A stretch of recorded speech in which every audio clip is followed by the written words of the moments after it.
Check, check, check, check. 1 2 1 2 1 2.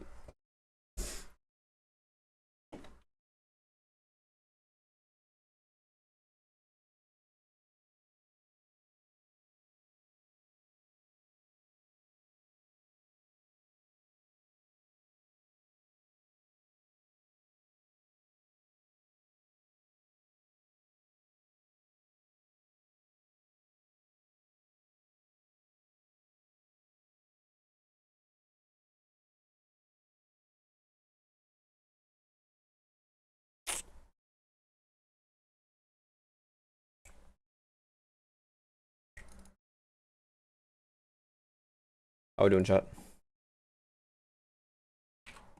How we doing today?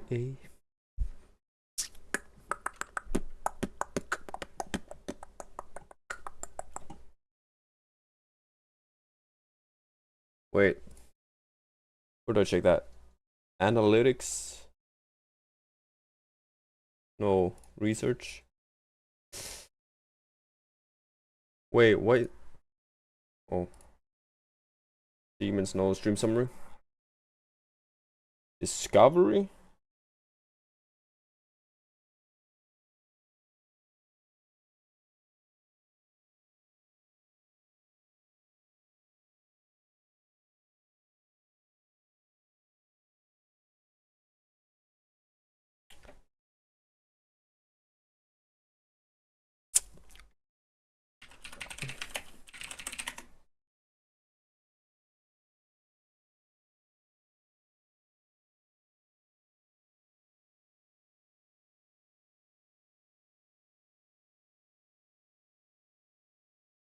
Okay, so I guess none of it.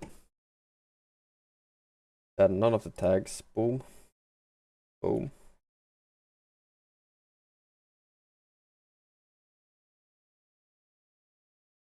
Drops.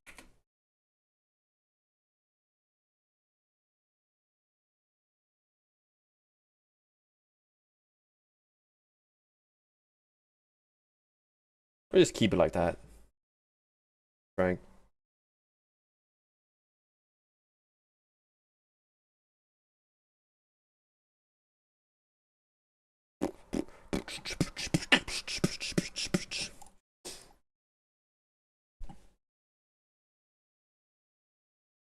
Streaming. Alright, my baby.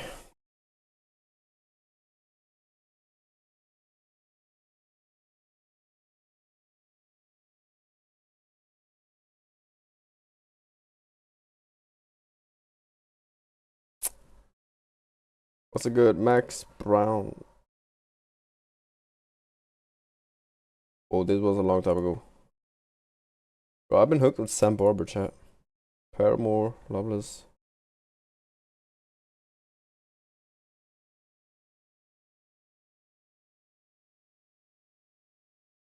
Yeah, sure. Sure.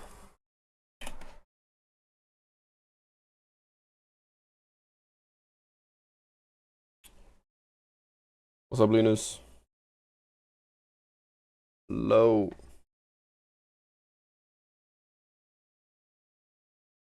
Miles.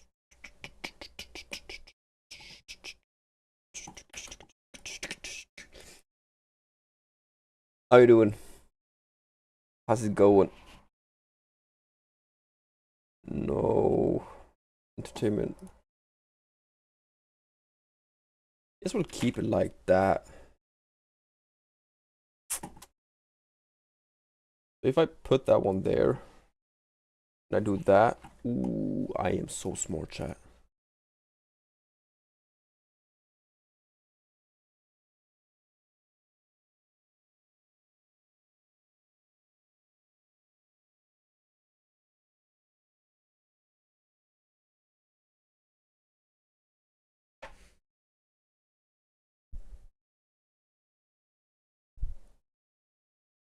Unless you're going to push top tier content, any build can take you to Torment 4. Okay, that's mostly me, to be honest with you. I'm just happy to see the breadth of content. I don't.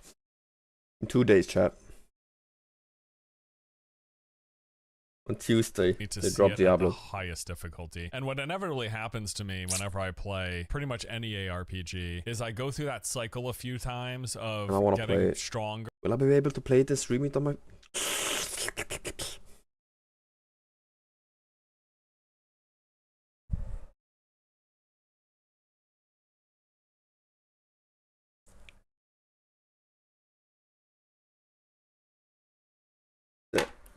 Best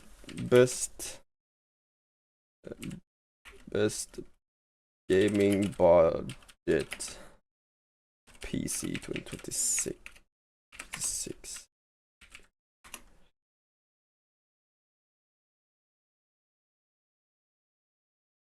I mean, how can you make this cheaper, chat? Is it expensive as shit?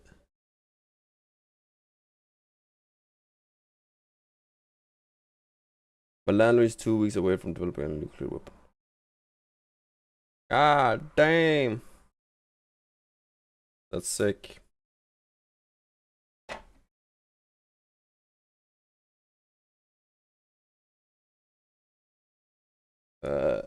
Build your best PC. Budget friendly PC 2026. I don't know. How do you buy?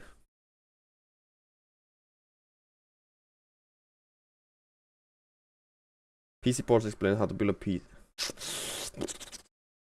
The budget gaming PC build 2026.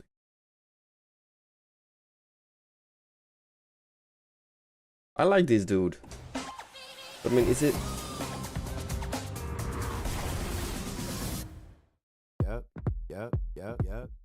What parts can you buy, chat? Okay. Wait for public holiday sales usually go crazy. Ryan, I hope, but when is that? I mean, look at these prices, huh? It's insane. Ladies and gentlemen, Make sure it's an investment, right? it is time to build ourselves. But a 50-50 when you could buy, yeah, you know. Once the next big holiday sale, bam. It's all May.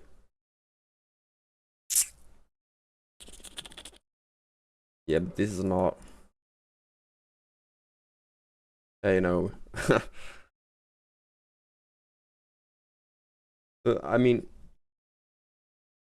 March, April, May. It's in a month. Because, like, the big sales are like Black Fridays, kinda, sort of, right? I know what we can do. Boom.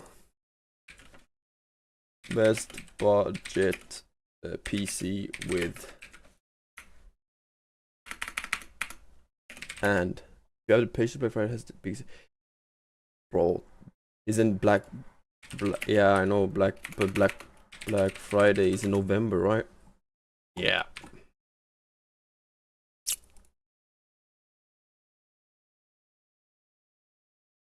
I mean, you just gotta keep get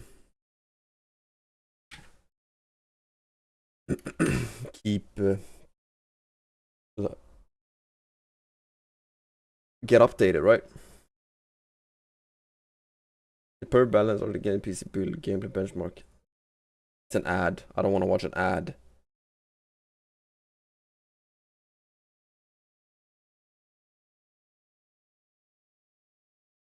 What do you mean you should sit on big purchases?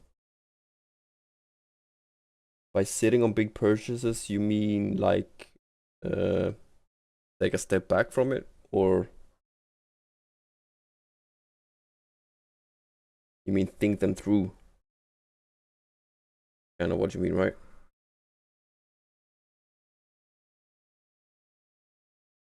But I mean,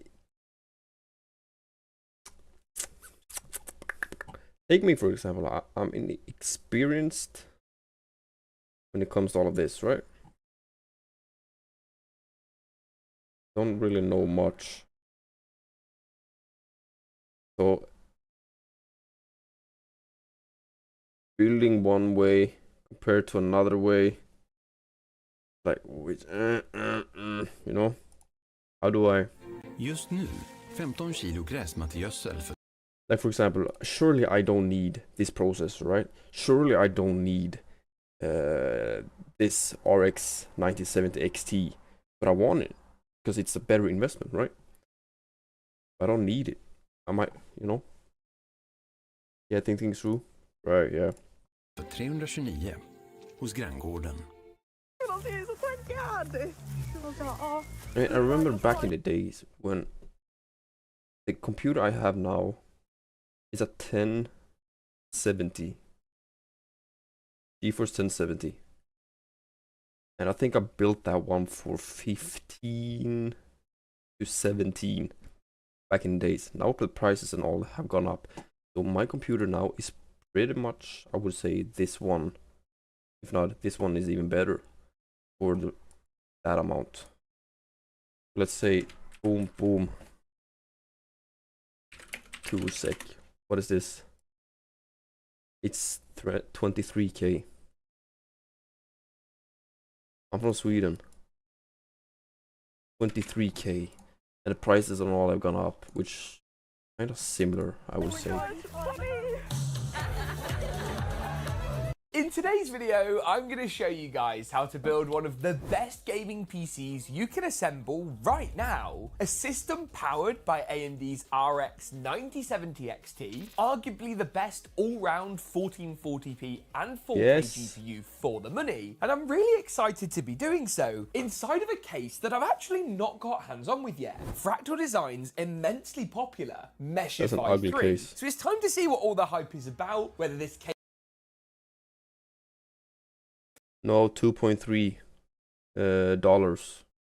Well, 2.4 thousand dollars is like 23k Swedish crowns. Case, because I've heard and read a lot about the Meshify 3, and given it will cost you a little bit more than a standard ATX tower, Bro, that case is ugly. 360mm rad slot at the top. I don't like it. My original plan to use Fractal's Lumen S36 has kind of gone out the window. Admittedly, you could put it at the front of the case. I might so instead, be, like, I've gone for an old faithful and checking actually tried the PC parts and all of it, right? I might be very to shave some specific, budget out of this build by picking up Thermal Right's which I maybe Phantom not Spirit should be, right? 120 SE Black. Like this one, for example, $35. Compare this one to this one. Where is it? Arctic Liquid, blah blah blah. It's like more than half the price. So you can definitely get down. If you've not heard of Thermal Right before, you're in for a treat. Because Surprise, the one right? thing that they're famous for is making Wait, coolers that are just where are you guys from? stupidly cheap. Now, we actually did Where a are you video from? recently where we compared a huge range of the most popular air coolers on Best the market coolers. and liquid Yeah, but coolers, best and this coolers thing is for the not- price, in terms of a cost per frame basis, knocks it out of the park with basically everything else. We've got a dual twin tower design in black, which I think is going to actually look quite nice inside of our case today, and you get 2 included fans. Now, these are all black, they aren't RGB. Again, if you look at the performance charts, where we actually test with a 14700K, a very hot last-gen Intel Pro. What is it? Average temp, maximum temp. NSD Kraken Elite. That's ideal, what you want, right? Arctic Liquid Freezer is that one. New Zealand? Wait, I heard New Zealand is like... Isn't New Zealand like the safest country? Supposed to be. Processor, this thing no. for money is remarkable. With case and cooling out No, the way, I might as well talk Wait, let me save that one. No, like dangerous animals and whatnot. case It's like today. peaceful and safe. Stupidly cheap arts where we act.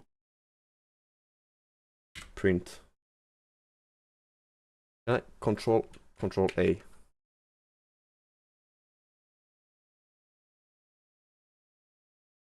Save. Where do I save it?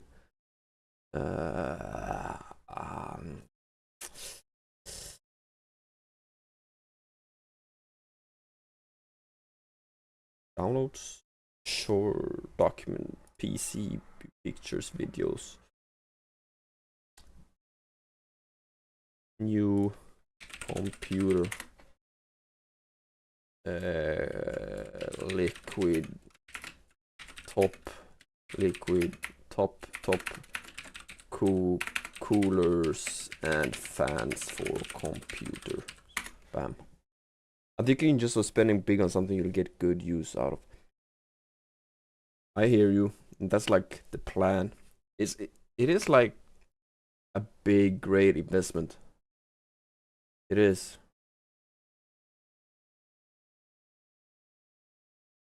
What's up, Saira? I hope I said your name right. Saira. How you doing? The people on only digital animals. Yeah, but that's like the whole world. We're the most dangerous ones, right? I mean, the time zones for New Zealand though is, yeah. But I mean, if you compare New Zealand to Australia, take Australia has like these snakes, spiders, this and that, and then you have like New Zealand. What has New Zealand to offer with animals like that? Don't even come close, right? What the fuck is that?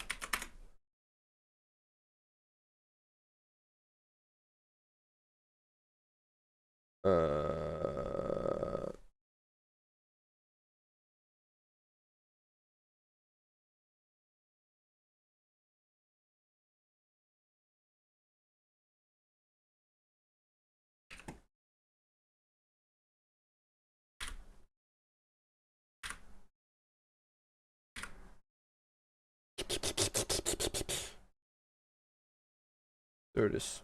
Boom. We're done. New most day.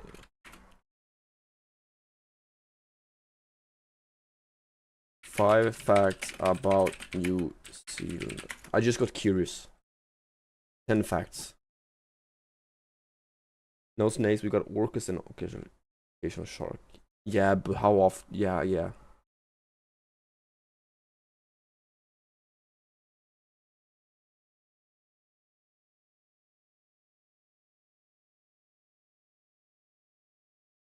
New Zealand has more sheep than people?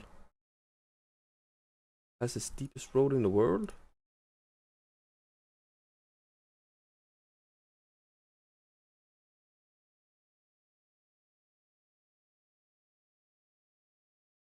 Not in a...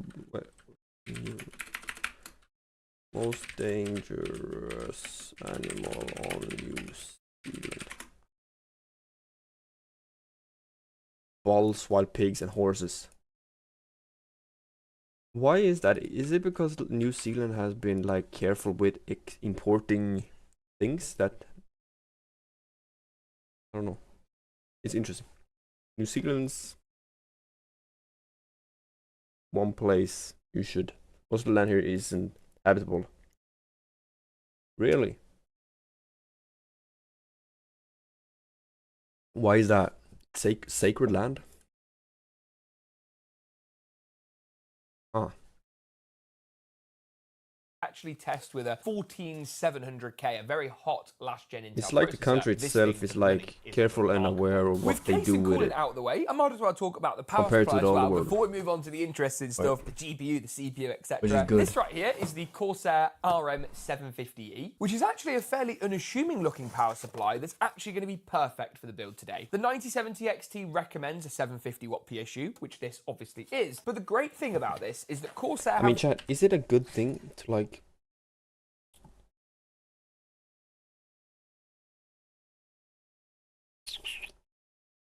be aware of the prices on all the stuff and like, oh, this day the price has gone down, let's buy it, boom, you know? You got massive fines with imports, so I guess we haven't given British a chance. That's what I mean. Yeah.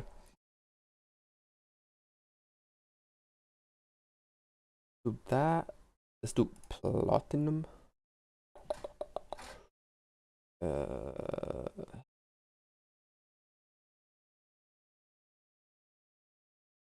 The landscape. That's what makes it so beautiful, right?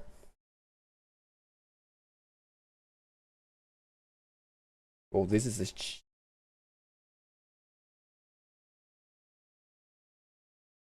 How much? Wait, let's see. Estimated wattage 575, which means that 750 is enough. Exactly. Yeah. What I have 850. I mean,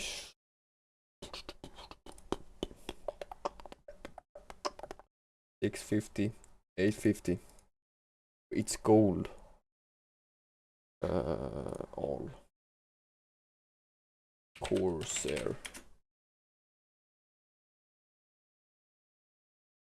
Out of stock. It's gold. What's the difference between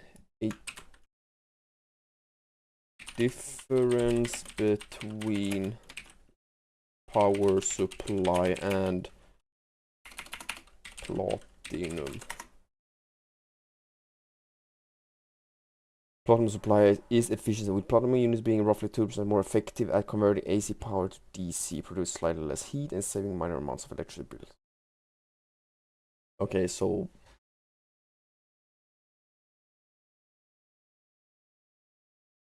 best for high-end content creators is where power draw heat.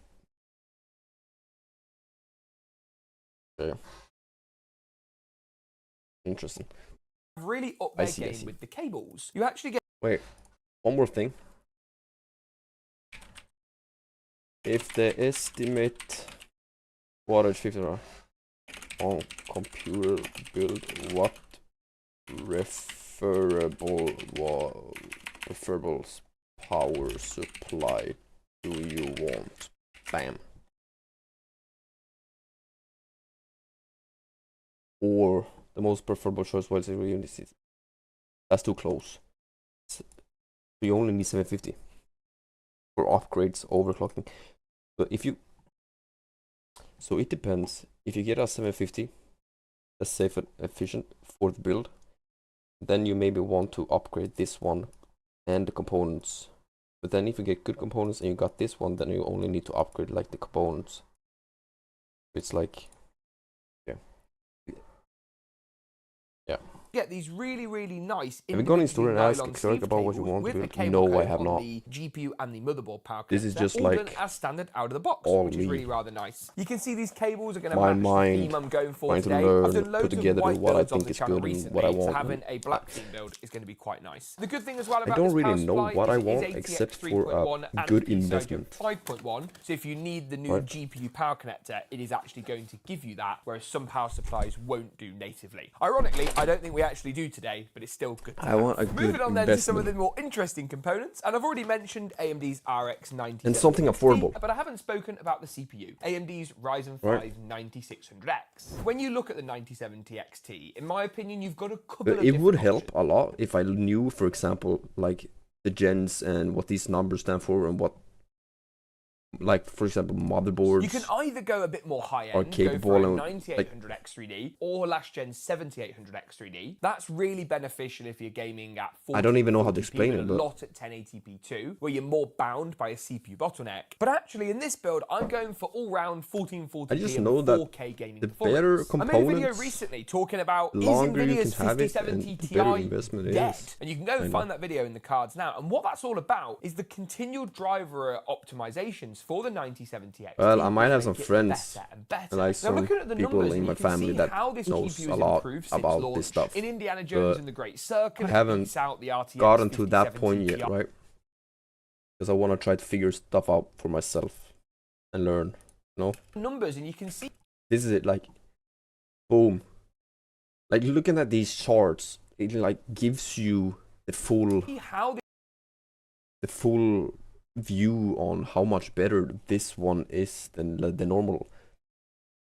this GPU And I mean, has it's improved since launch. cheaper. In Indiana Jones and the Great Circle, Kinda, it beats sorta. out the RTX Oh, look at 5070 Imagine have a 5090. 70 That's Ti like by a 30, pretty 40K. substantial margin. In Call of Duty 3, Black 4K, Ops I mean, 6 at 4K American high US dollars. rasterization, it performs Insane. really well, beating out even the RTX 5080. Hogwarts Legacy at 4K high sees an impressive 96 FPS to the 5070 Ti's 88. While finally, Marvel's Rivals again shows the RX 9070 XT performing really well and beating But out I guess if you have the graphics card and the processor, if you have that one set, then you can like check compatible parts closest to those competition. The parts. 9600X is That's currently like a on major offer on part, Newegg, right? and I think I saw it with the Only story maybe promo it's kind code of at like second job to explain products. $186. I'll leave latest price. Yeah, but then they will start to explain, and first I gotta take my fat ass over there. Then I gotta know what questions to ask. Then I gotta be stressed about maybe there's a lot of people there, and I take up everyone's time, and then I gotta worry about not falling asleep because they talk too much, and then yeah, you know. In for Newegg and No, Amazon, thank you. In various regions down below, so you can check that out. But even if we get a bit of a CPU bottleneck, for the money we're going to save, in my opinion, is But I worth hear it. you. I do want to I take hear a you, closer no. look at this Aorus design. It is as their job. Having looked at Right, the but- measurements for this case, which I have done, I think it's going to be a little I bit only see negative tight. And that's parts because about doing this that. particular 9070 XT is on the larger side. Now, if I'm going to hover this into the I mean, case, you I'm should not be in able a to see what real I hurry. mean. Oh, yeah, I might that is just like tight. do my Oh, wow, research, okay. do this Yeah, and that's that, like tight. ask It chat. fits, but Maybe you, you can also guys see know why I've something. opted not to You put tell me the Lumen cooler what's better, at the what's not. front of the case, If you know, because with that installed, I'd it rather do definitely that. wouldn't fit. So that's something to bear in mind. If you're looking at the Fractal Meshify 3, It's more fun the as well. clearances on it are actually quite tight. It's not a problem necessarily. You might want something a bit smaller, but definitely something you should keep in mind. In terms of the motherboard, this is Gigabyte's B850 Eagle Wi-Fi 6E. It's one of That's my the point of favourite his B850 stores. boards out there, and with it being Gigabyte, it should match Well, the GPU quite I guess, nicely. yeah. GPU's Aorus, this is the Gigabyte like budget Eagle range, but it'll be fine. In terms of the Doesn't other always two work that way, you components, know. I think there's 2 bits left to talk about: the RAM and the SSD. To be honest, I don't even think we have a physical store here. But I said I got contacts that know a little, that are geeks. Like my stepdad's friend, he had a store with these building PCs and all of that, right? And that's where I built my first, this PC I have now, many years ago. Yeah, now retired though. Now, for the memory, I've gone a little bit more expensive. This G-Skill I Trident got Z5 geeks in my Neo is family a that know their reasonable price stuff, for the right? time of filming this video, I'd rather with do a that cast latency, this kit's actually than go into a 28, but to be honest, 30, 32 would still be fine. It's a pretty rapid kit. It's also got the AMD Expo profiles on that we, of course, want for. There's a lot of memories. But as you see here, chat, DDR64 600, that means that the Crucial Pro, the higher this number is, the faster it is. But then you have the latency. Is that also? Or am I tripping? No, the lower it is. No. If I do that, bam, DDR5, 216, then I don't need anything else, right? And we do rating.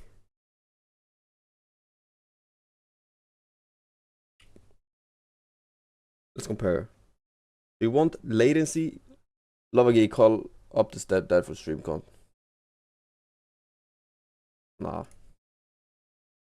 Nah. Why are these so Is that a huge deal? It's 8 more. And it's higher. And it's way cheaper. Crucial Pro. Are these good, chat?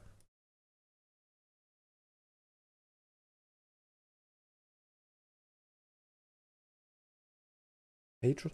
These are like... Is it... For example, it's... The speed is 6.4. Okay, I think... Okay, that's off. Is that good or bad? Then I'm looking at cast latency. It's higher than normal. Is that good or bad? Does it really affect that much. Then I look at nothing else pretty much, because yeah, the price of course and the rating means people are not buying them. Like it's like, you know, how do I know? Am I overthinking it, or am I going to it the right way? That's what I'm thinking. The memory in today's build. Storage wise, I've gone for Team Group's MP44L. Again, a drive we've used in a lot of builds. That's 1 terabyte. Okay, so how? I'm not gonna lie, chat. I think this is interesting. Pro, boom, 4K, Samsung Pro, boom, 1 terabyte, 8 terabyte, Crucial, boom, 2 terabyte. That's an SSD.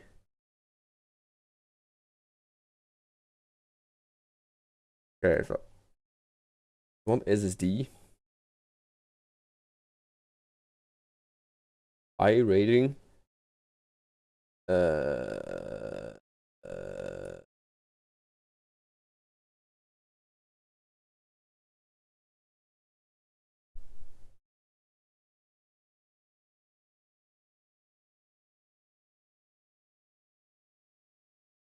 Like that.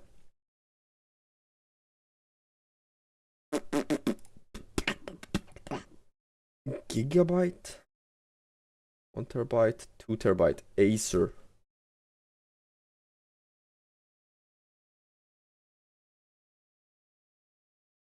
Heatsink with heatsink. 2 terabyte Acer.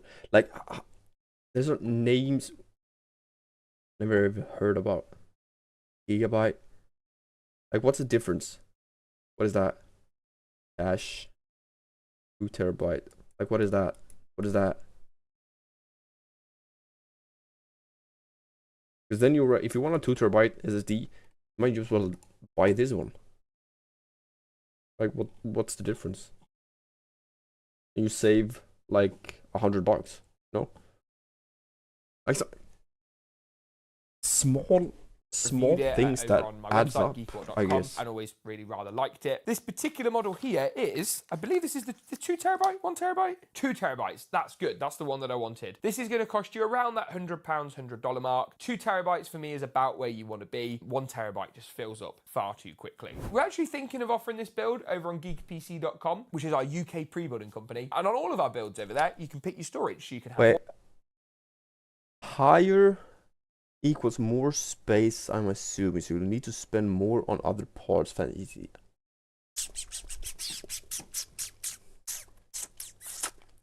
Yeah, more terabyte, but the other numbers. 1, you can have 2, you can have 4. Bit of a shameless plug, but you know, Honestly, I don't even think and I really appreciate all of the support. it matters that much. I think that if you don't want to build a PC does. yourself, we're here to help. If you do want to build it yourself, the links are down below. First things first, I'm going to start by installing the CPU into the motherboard. You guys have seen this a million times already. I don't really remember the last time I installed an Intel processor in a build on the channel, which is actually kind of sad, really. I'm sure Intel will come back. You never know, maybe their Core Ultra 300 series will give us some feasible alternatives to chips like this, the Ryzen 5 9600X. I'm then going to follow up with the RAM or the memory. Now, as you'll see, we've got 4 slots in today's build. What we want to do is use the 2nd and the 4th RAM DIMM slots and just get the memory slid into place. This kit is quite big. There's quite a large heat spreader on here, Trident so I need to make sure... Z5. Trident. You're not that dumb. Wait. How do I say it? You don't look... You're not as dumb as I look. Paid links, Amazon. What is it? US, UK, global. Boom, boom, boom, boom, boom, boom, boom, boom, boom. This one is like half the price that I want. Here it is, 400. I think I can get that one cheaper. Motherboard. I think this is sort of the one I... Asus TUF B50 B. Yeah, it's like the same, isn't it?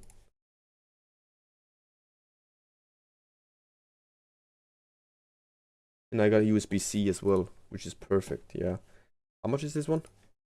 It's like the same. Look at that. That's like 600. What the fuck? Yeah, no. And these as well. This one. Yeah, yeah, this one is MP44.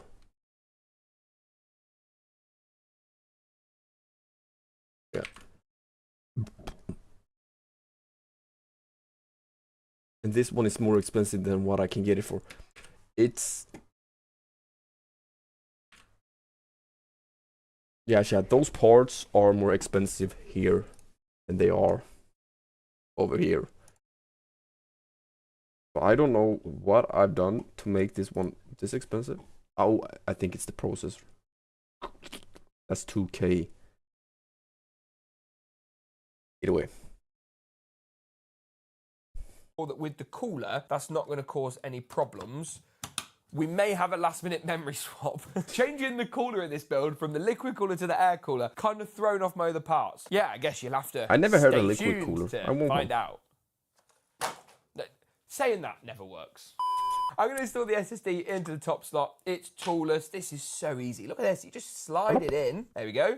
Push it down. It clicks in, and then you add the heat spreader. It's literally so simple. Heat spreader? Is it a heat and sink? The final thing then on the motherboard is right? to actually install the CPU cooler. And I don't know if I've installed this cooler before. I know that we've tested it, hence some loose screws and things, but I don't know if I've actually installed this. Now then, I'm not sure how well you'll be able to see this otherwise, so I'll show you with my Motherboard, CPU handheld cooler, James. fans.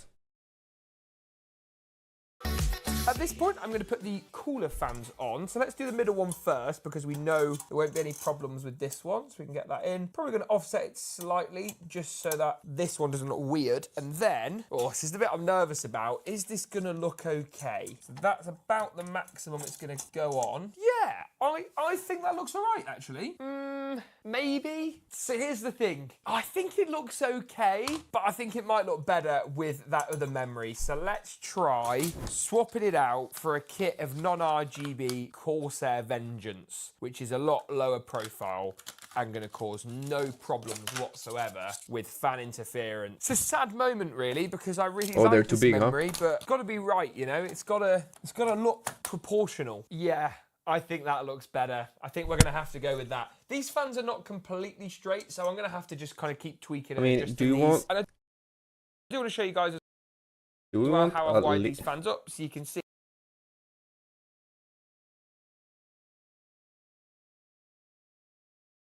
To pop in the You want a liquid cooler, or do you want like of these? back is the GPU. Now it is actually going to be quite tight, so you have to put it in it.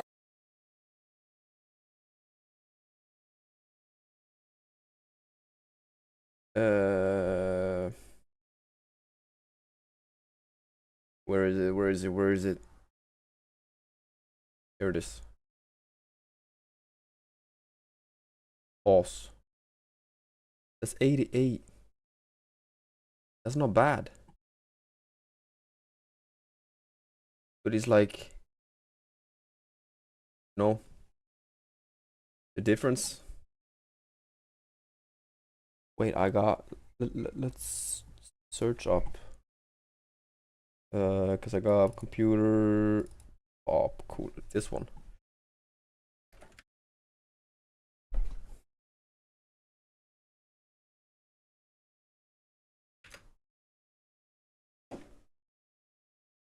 So we got NCXT Kraken.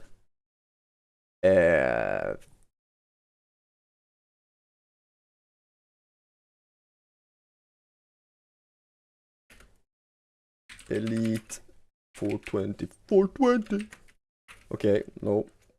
Bulk.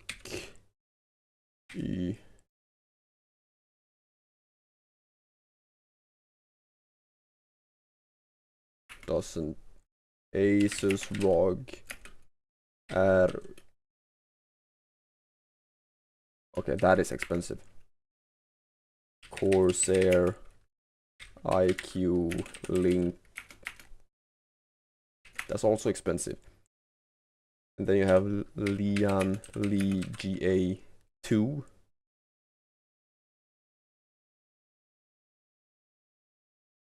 $360. I mean, either way, it's. Then you have MSI MAG Core Liquid. Wait, pause.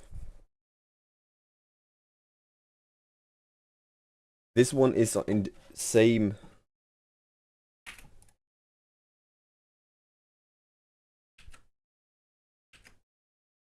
As. But you have this one. Thermal White Aqua Elite. Where's that on the?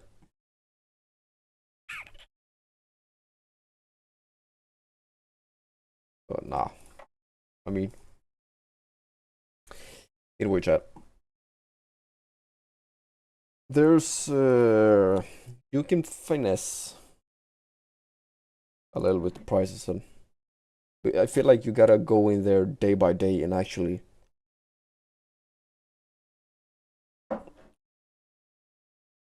yeah.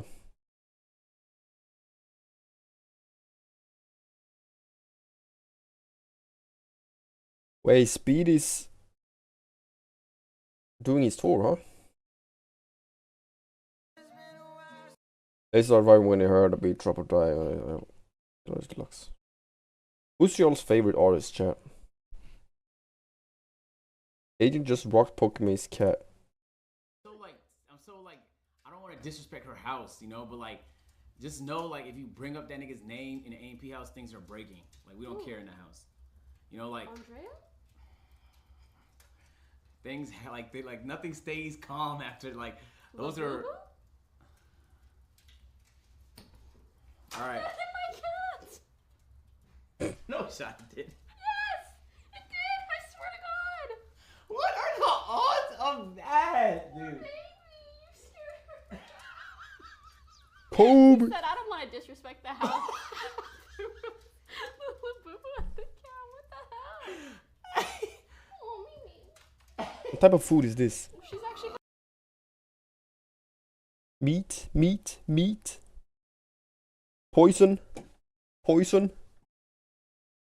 Tea.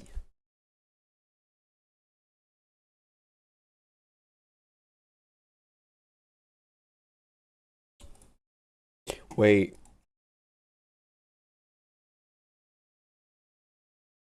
Top 10 open glass computer cases.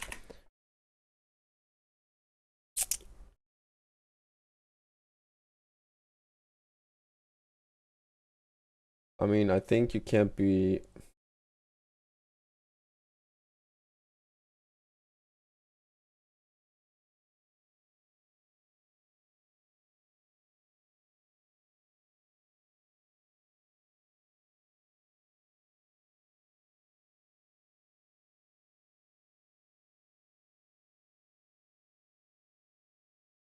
Yeah, chat. I think I found my case.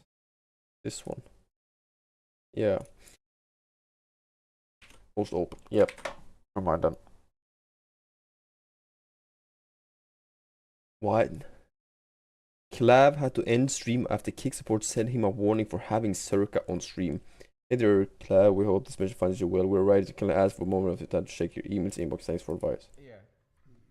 Oh no. I check your email? Who's Circa? Oh no. Check my email. Okay, hold on. Got the call. Oh, for the Zerka call? Ah, dude, come on. Fuck. Alright, let's check the email. Fucking hell. Wait, breach of community guidelines? Was it banned?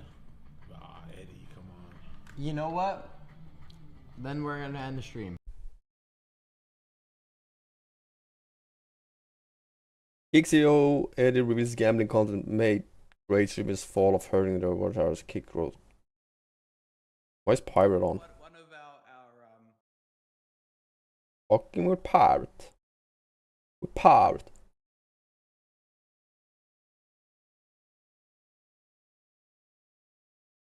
Why is it so big?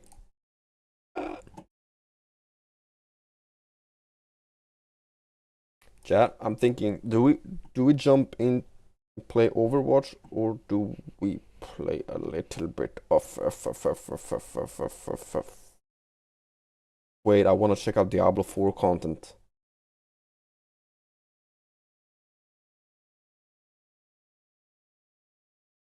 Diablo 4 content, chat. Can you remind me of that after we watch?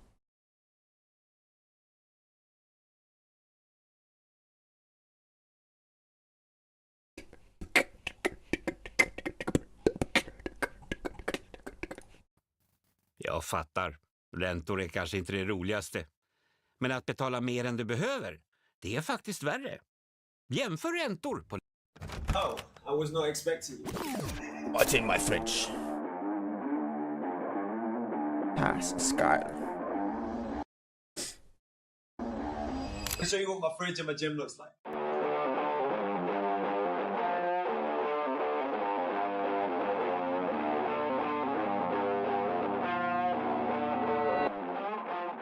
Where's Cape Alright, Town, let's chat? see what's in that fridge. Alright, this is my fridge. My fridge is gonna be pretty wild right now. Usually my fridge is really simple, but I'll have like one thing in there that's random because it's like ingredients for a dish that I want to cook. How many meals do you eat in a day? Usually about one. That bothers me so much. One Hearing. and a snack. I usually wake up, I'll train, and then I'll have my first meal, which will be like post.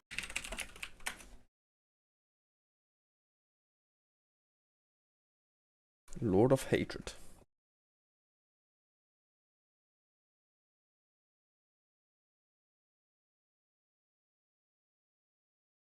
Pre-purchase.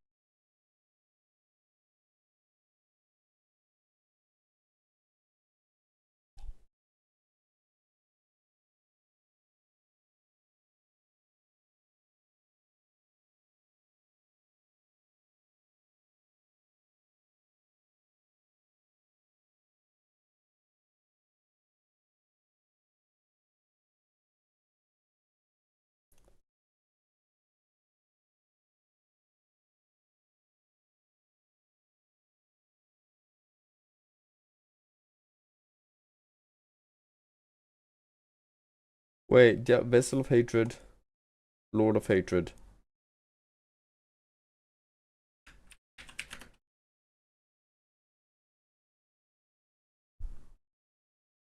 That's Vessel of Hatred, okay. So if how much is this?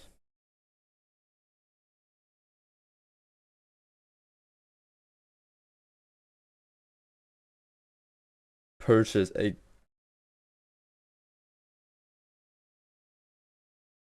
Why am I not...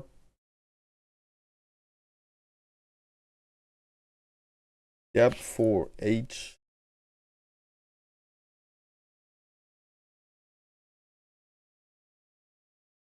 Bro, chat, why am not... Lord of Hatred. Expansions.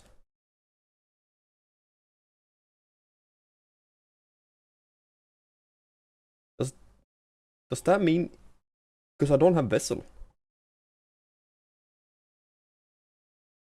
Maybe I get early access to the new Paladin class today. Ooh. Does that mean... Fuck. Vessel of Hatred. I never bought this.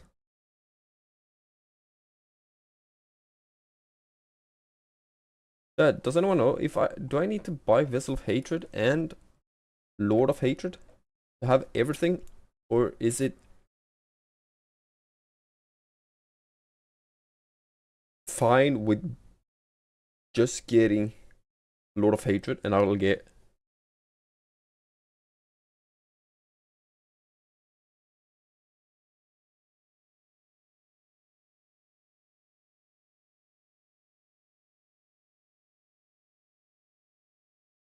It's decent in darkness. No. The Age of Hegel is the best way to begin the bundle. Instant unlocks the Diablo 4 base game. Vessel of Hatred expansion includes the upcoming Lord of Hatred expansion release.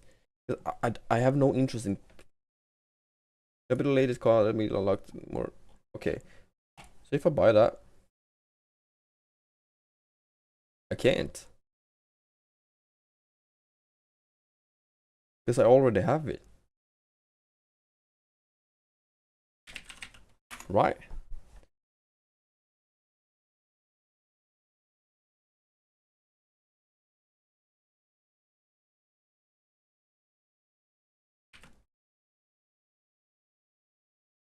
It's gotta be the. Gotta be why. Alright.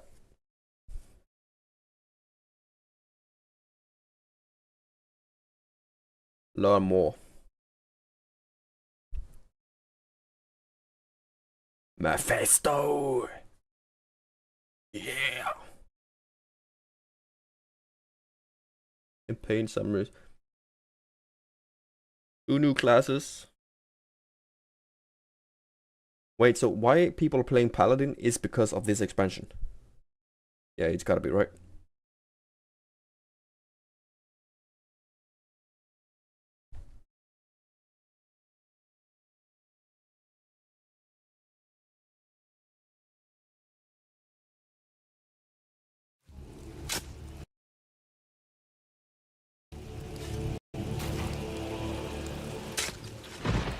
The path to domination.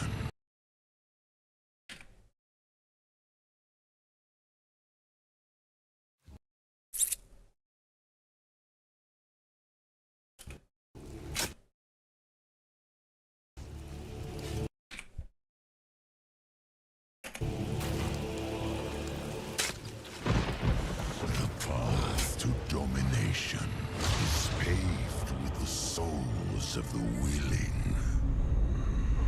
Soon, all of Sanctuary will be bathed in hatred. And none shall escape the flood.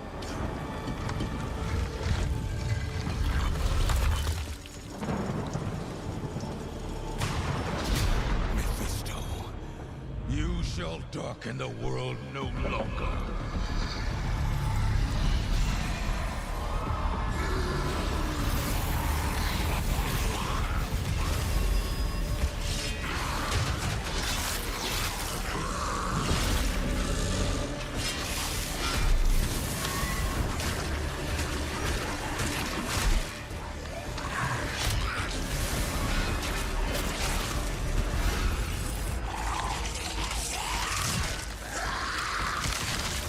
Brutal, I like it.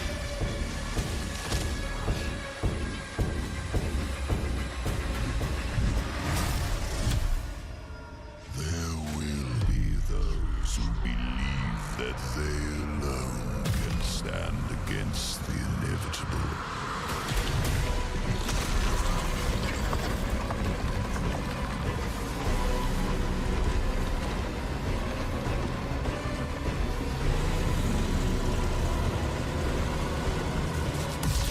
I invite them to try.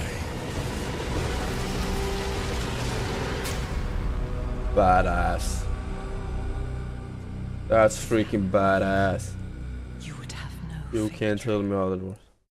Boom. 2 new classes. Paladin class trailer.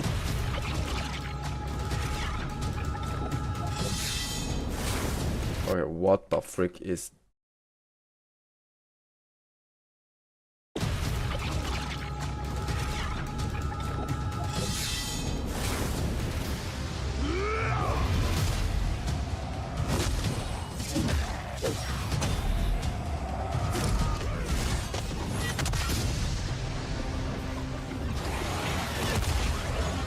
Great one. Boom.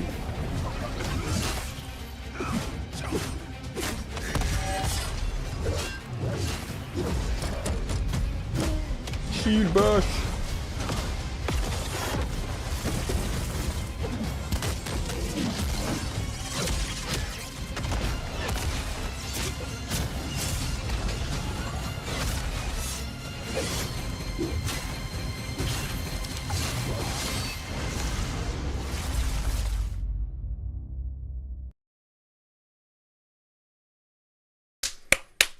There we have it. Vessel of Hatred included. It's included with this one.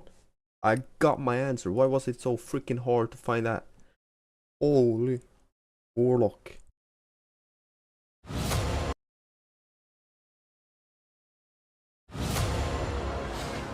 Yeah, now I just want to know what's like the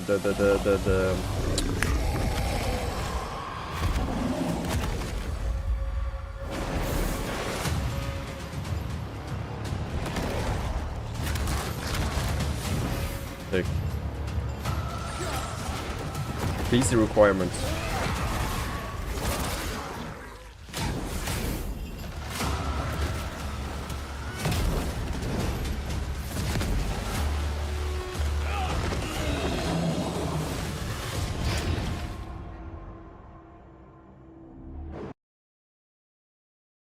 Legion Unleash. Wait. Or wield the holy light.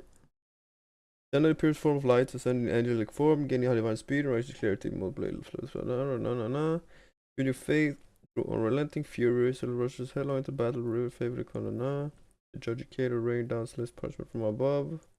Calm the bottom of holy resilience. Unleash an endless tide of demonic onslaught. The Legion will always battlefield with expanded horror, summoning swarms of headspawns to drop enemies in chaos. Each create its weapon. Breakfast color is step for domination. Lead from the front of the destruction. Vanguard Warlock dies, handling the battle, swimming to hulking monster. Yeah, so that's like the transformation. This one is like the pet. Sort of, kind of. Into hulking monsters, that commands demons through sheer force of will, breathing hellfire. You become the spirit of annihilation. Mastermind, controller. What are these? Am I missing something new?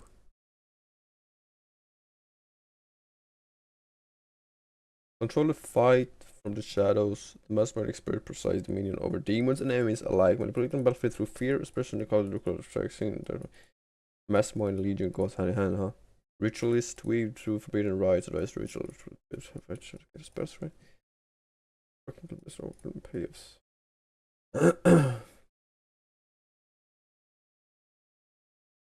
New region. Finish the fight. New region. Skill item upgrade. The cube. Endgame. New endgame, chat. Got a new endgame.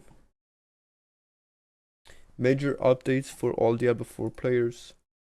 Yeah, new skill tree. Includes Vessel of Hatred. Instant unlock in game rewards. Free purchase.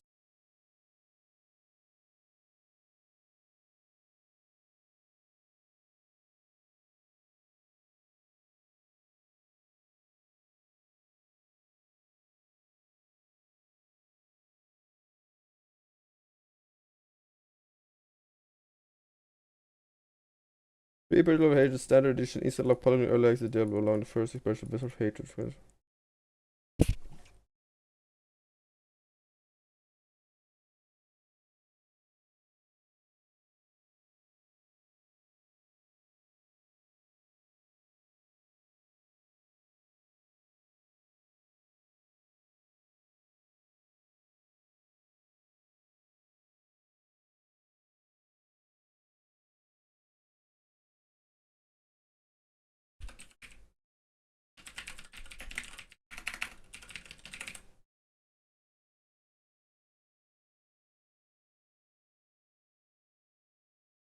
Oh.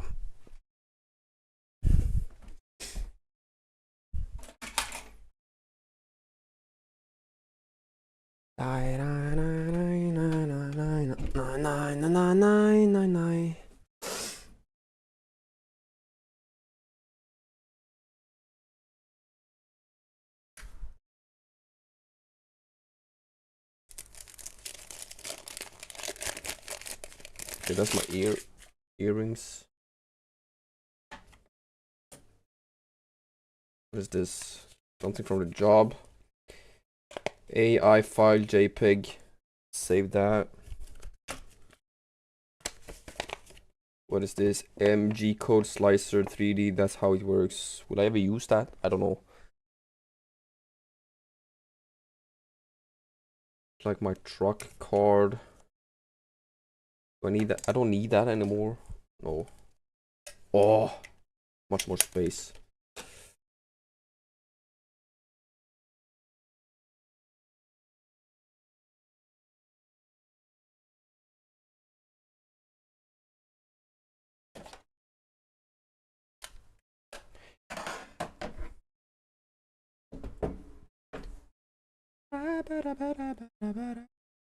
Yeah, it's interesting that games nowadays like have implemented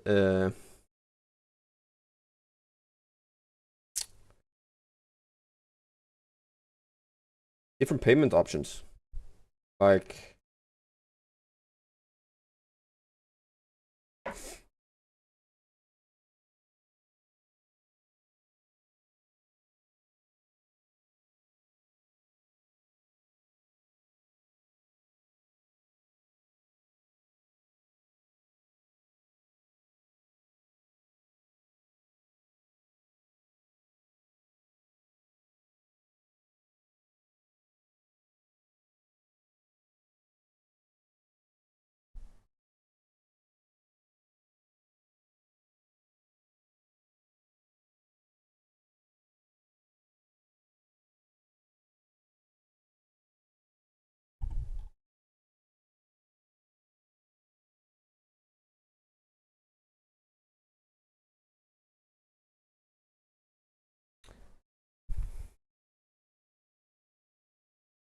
alright, so now for example,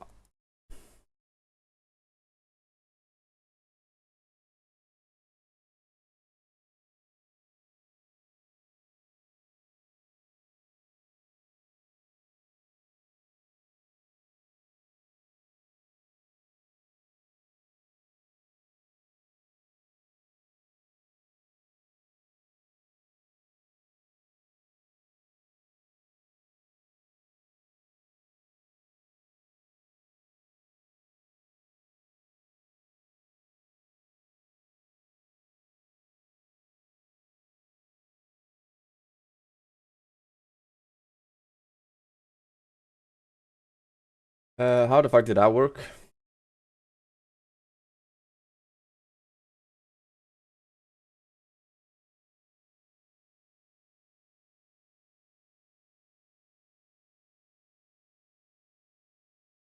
There it is. What if I start to download the game now, huh?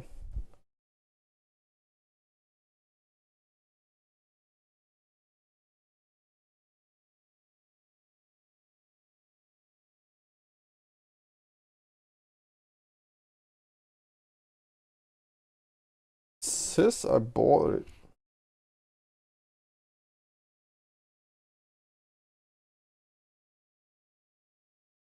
Yeah.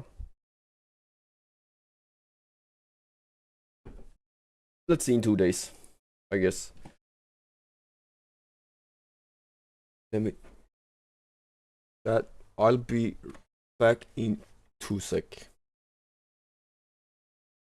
Quick break.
Chat. 1 2 1 2. Oh, getting myself some coffee and some sandwiches. That's what I'm doing. And I got 2 packages tomorrow that I gotta drive by and turn in. I do. How do I open these? Oh fuck. Ruin it. Oh, like that. I see.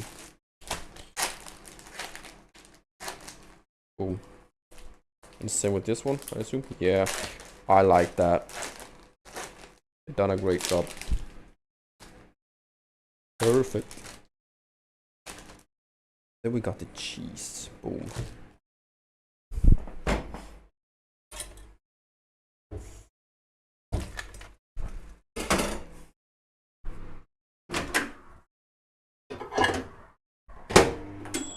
Oh, I fucked up, chat. I was too. Damn it. Damn it, oh no. You know when you microwave and you accidentally have it on the highest heat? And yeah. Letting it speak for itself. It's fine. Fine. Fine. Fine. It's fine. It's very fine. Not fine. Very awesomely fine. Warm butter. Chat, who loves warm butter?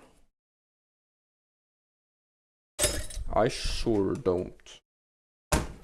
It's just soggy. Weird. Right?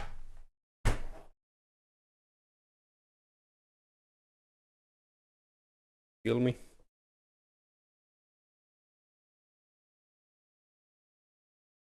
Soggy and weird. Ah, shit.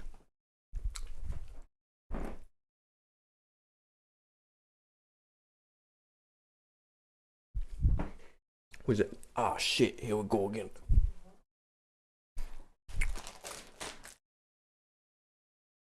That's how we say it, right?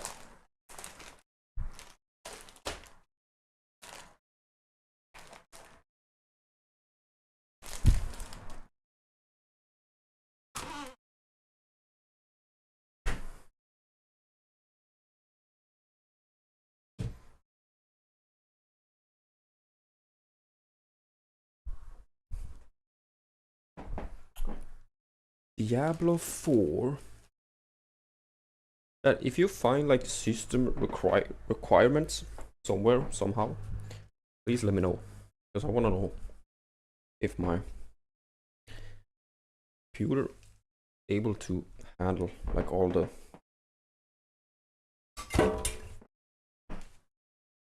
you know.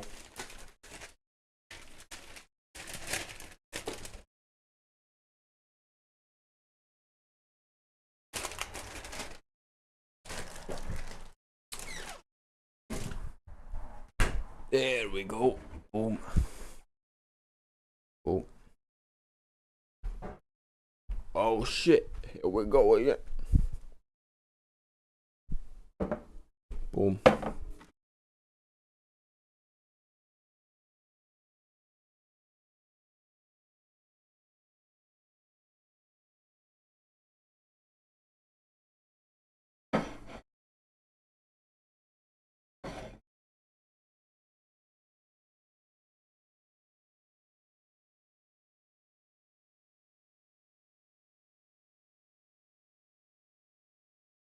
Where was I?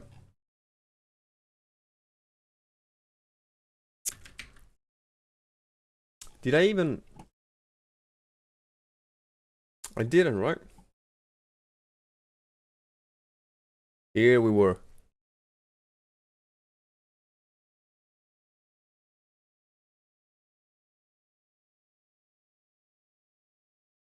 Yep.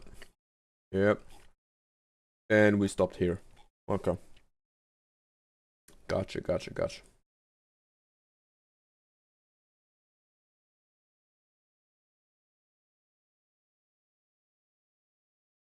Developer. Impressive character development. Can I not see this? Expensive open world. Boom. This is Spiritball. I never played it. Paladin. Boom.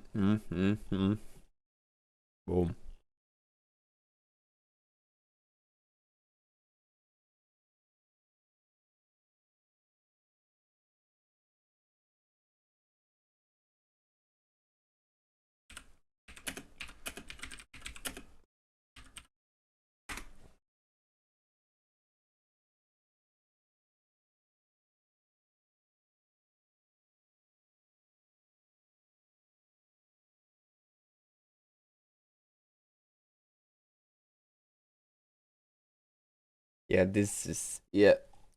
Here it is. Wait. Minimum.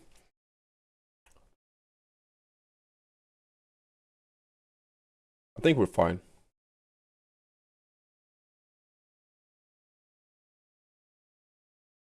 I think we're fine. At least I hope so.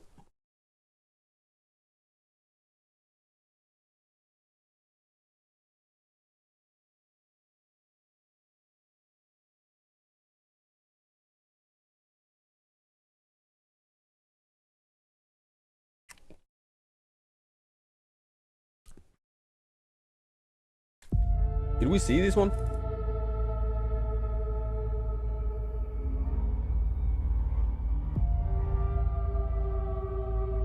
How can knowledge be evil if it saves a soul? Should a king tell us how to fight?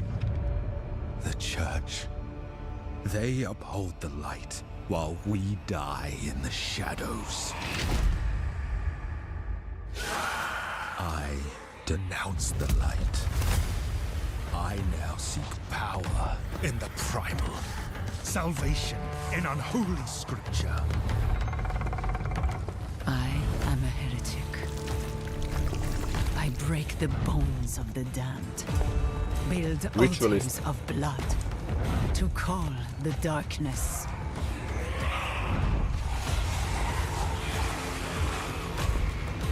I have walked amongst demons, found strength in shadow, kinship and madness. Damn the light. I will suffer my own path. I will learn the foul ways of a forbidden tongue. He's also a warlock, no? To bind them Different type of warlock. as a tool of my vengeance.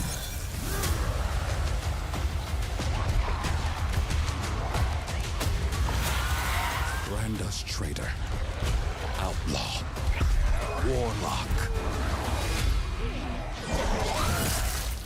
Damn. Let them hang us for what we've done.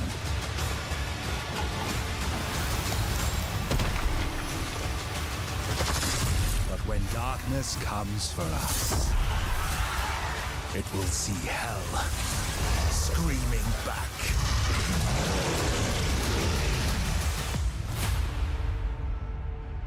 Thick. Cinema.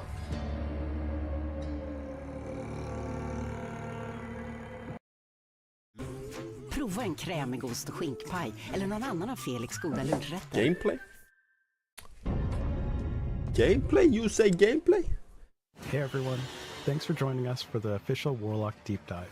We're excited to get into the details, including some backstory, their visual and archetype design, and mechanics. Let's jump in. Hey everyone, I'm JP Reimiller, Associate Art Director for Diablo 4, and I'm really excited to be here sharing more about the Warlock, its story, and the visual design that brings it to life. When we started talking about the Warlock, the very first thing we aligned on was that this character stands fully unleashed at the height of their strength.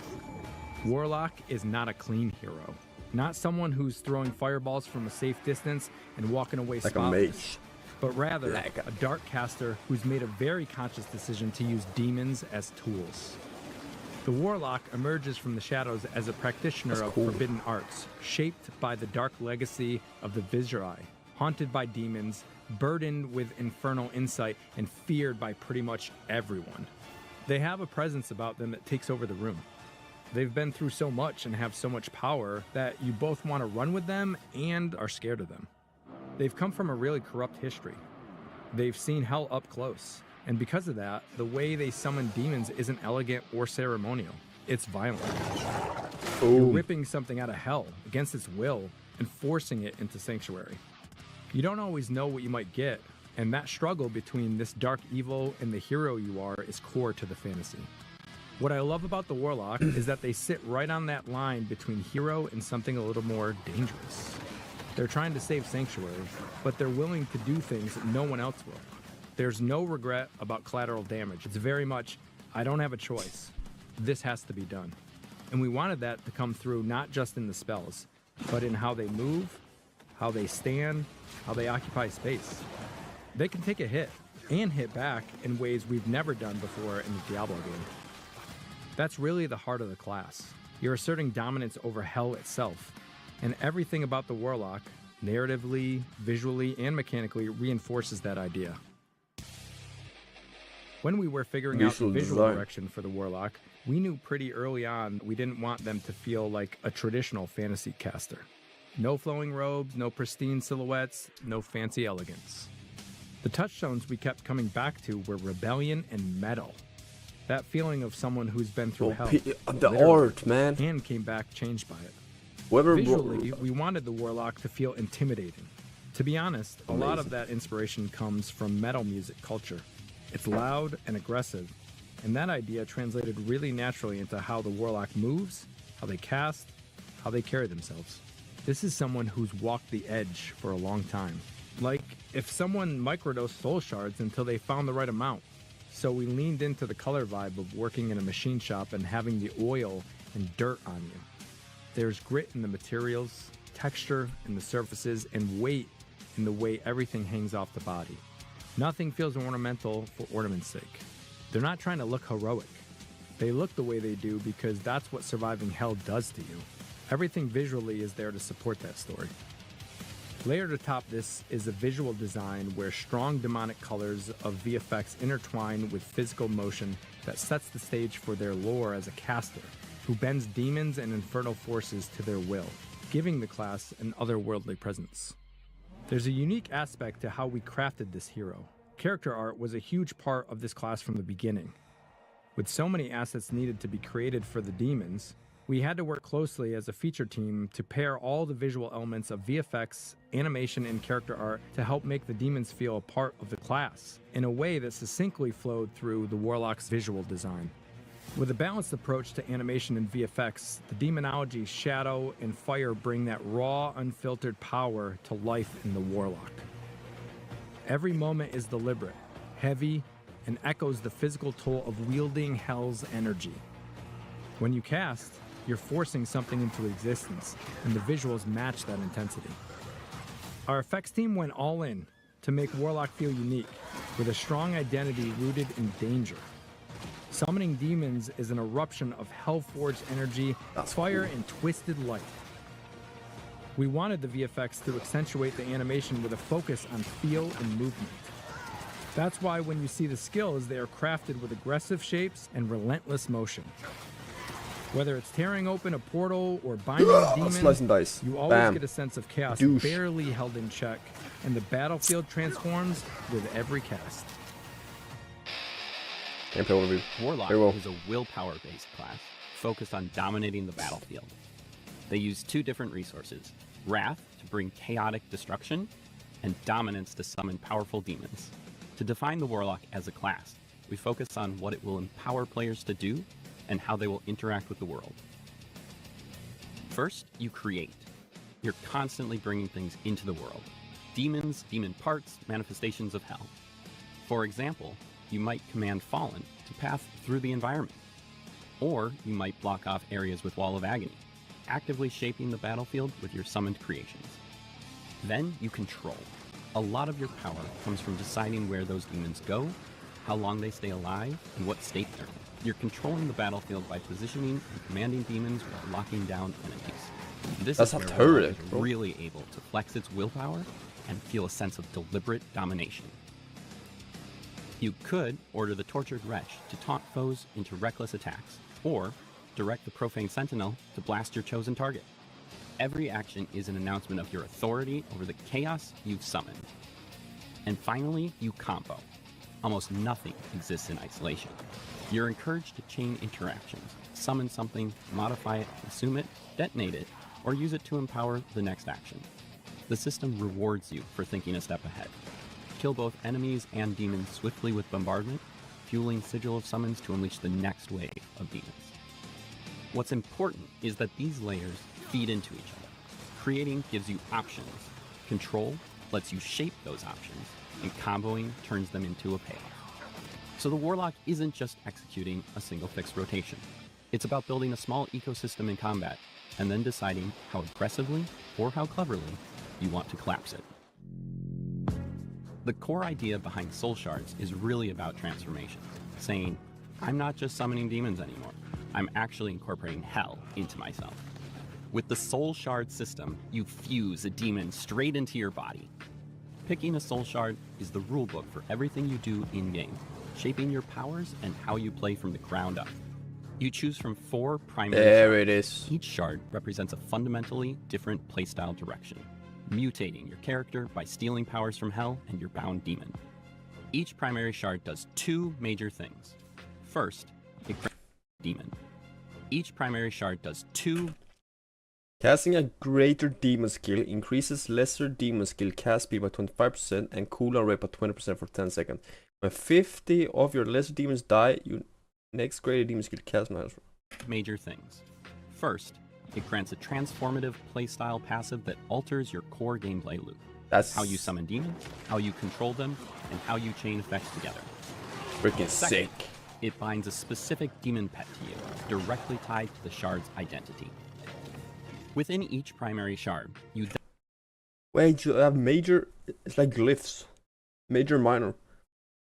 Agram now passively spawns a wild child lesser demon every 1 second. Summon a greater demon increase this spawn rate by 50% for a second up to 150 additional stacks. Do not refresh the command. Agram no longer spews wild children and instead cause all of your lesser demons to explode. then select one of 3 fragment sub-options.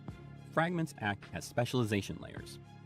That means that these minor fragments are like 3 times 4. What's 3 times 4? It's 12. Yeah, got 12 options. Don't change what the shard is, but they absolutely change how it You're unstoppable as long as you have active lesser when you will become crowded. behaves, what you prioritize, what resources you lean on, and how your abilities.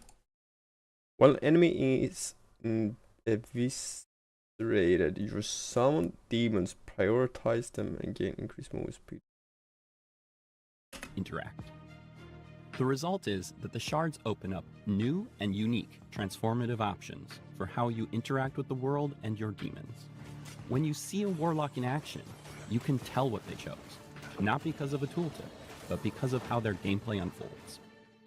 Yep, that's cool. One of the big I like that. pillars of the warlock is that although you're a summoner of hell, these entities are not behaving like conventional pets.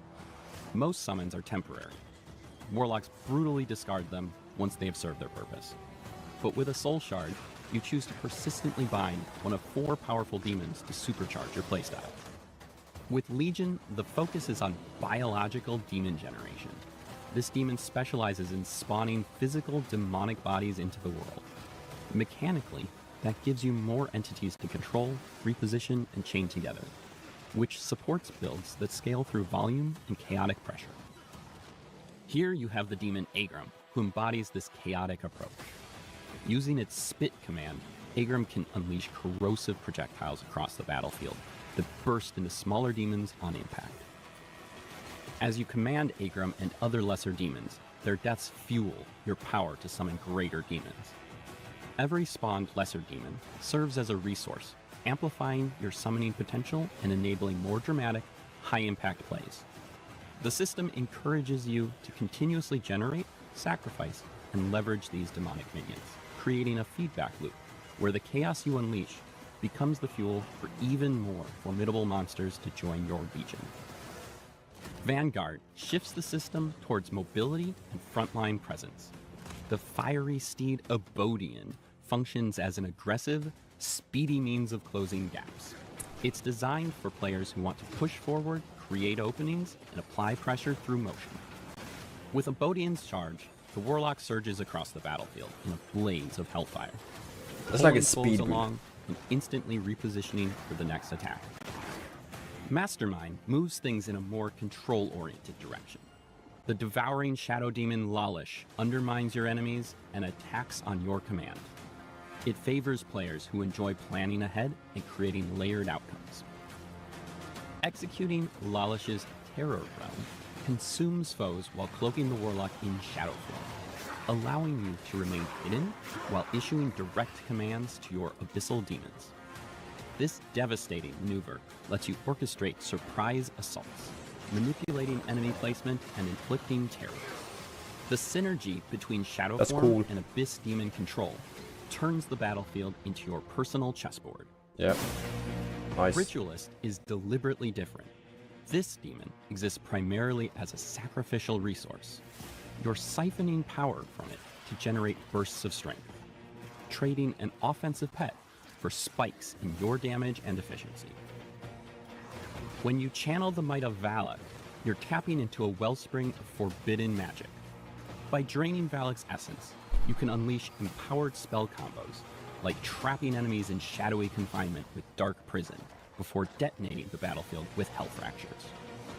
Valak's unique bond supercharges your occult, Hellfire, and Abyss abilities, making every cast more devastating and allowing your Warlock to bend the materials of Hell to their will in moments of explosive power.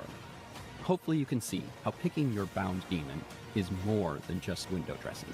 It's the linchpin that turns every fight into your personal stage. What Skill sets the tree. Warlock apart is the sheer freedom you have to define your power. There are countless ways to customize your skills, and every level unlocks new options that let you reshape your build on the fly. Many of the Warlock's most iconic abilities don't just have a single expression. They can be radically reshaped through variants that change how the power manifests in combat.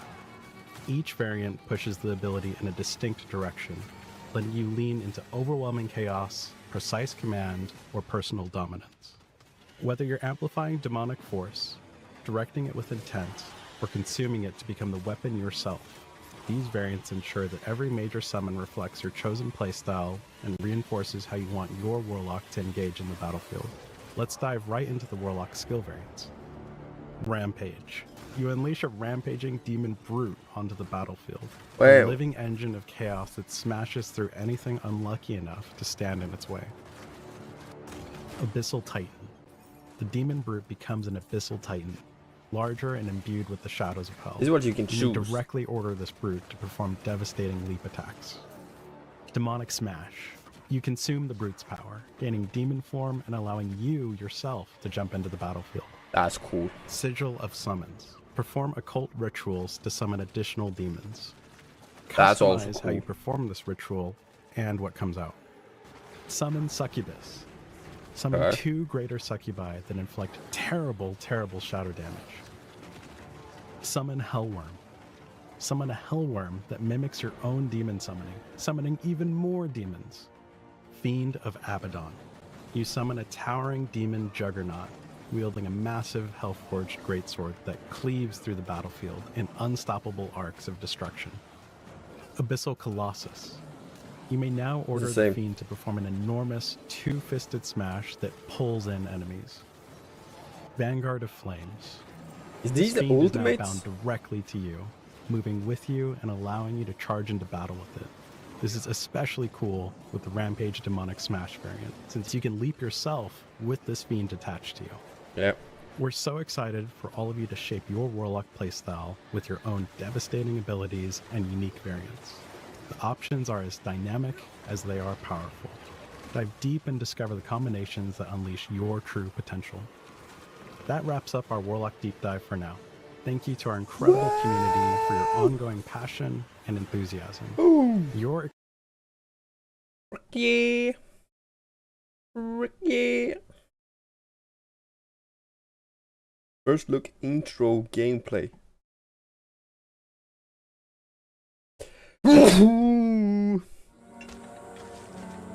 Fate has poisoned this world, and only Akarat can save us from it. Why do I want to watch this?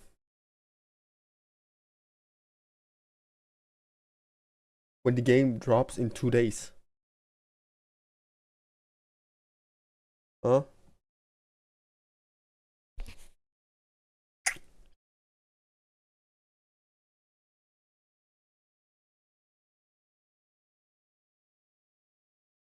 I only got Vessel of Hatred, chat.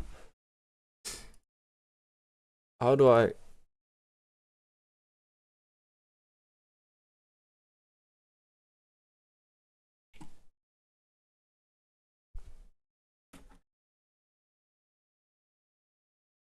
I want to download it.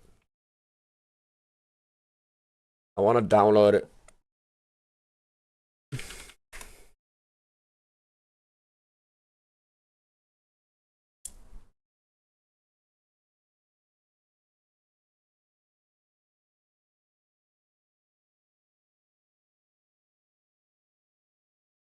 That Arc, if you're able to be a professional Apex player, I think those players are all capable of playing every other game. Apex as a whole is one of the hardest mechanical games to play, to track, to move, to deal with controller play. Is it? If you're ever wondering how to write a song,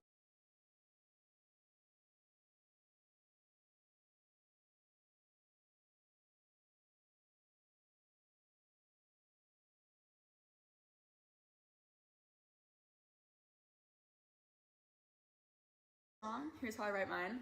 First, I need a rhythm, so I'll go with something like... Okay. And I like to write in the key of A, so next you're gonna need some chords. And so we'll just mess with that.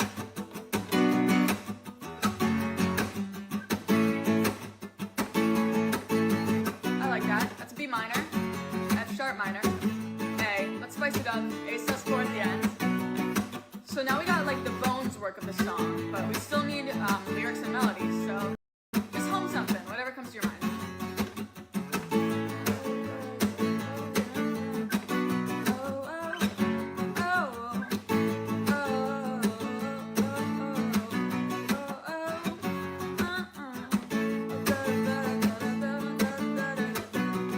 Okay, now that you got your melody, I think I like that. Just go ahead and write whatever's in your head. If you're ever... Is that... Yeah. Gotta be a chorus, and then when the verses, you gotta switch things up, huh?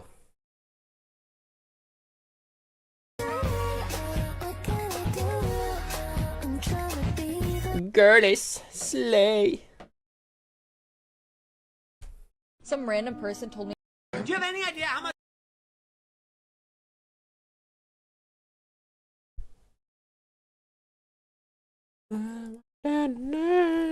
What do I do? Gotta be the one next to you.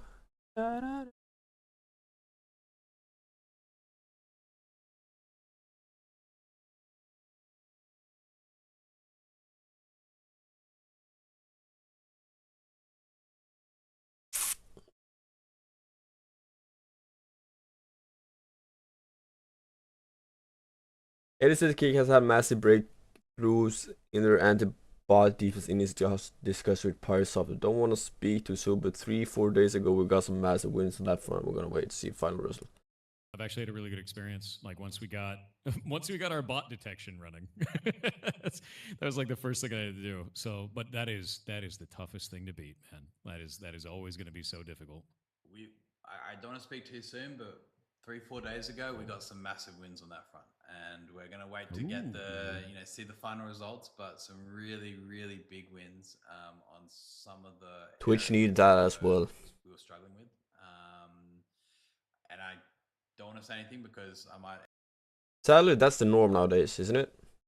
End up just Bots. jinxing it. But yeah, All that. we got some massive breakthroughs there. So looking Correct forward me if I'm wrong, but to not seeing as many complaints on that front as we've previously seen. Yep.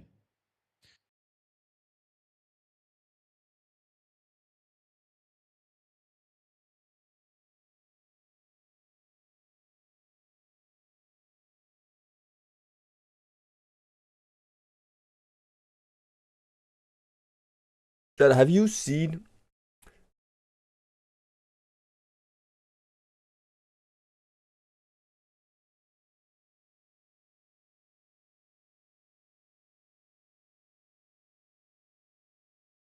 what?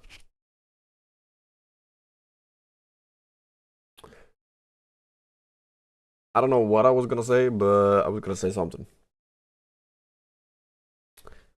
What was it?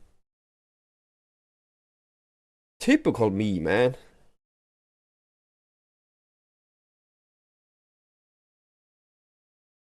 Already seen that one. What can I say? What can I?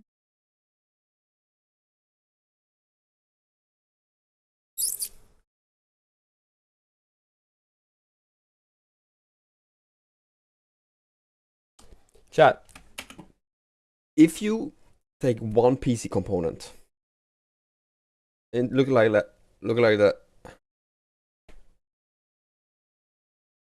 Looking at it from this angle, right? Take for example RAM specifically. Oh, today new in stock, they're cheap, boom, get that one. Another day, boom, now we got RAM, let's do SSD, boom, boom. Like you're focusing on different components. Is that the way to go?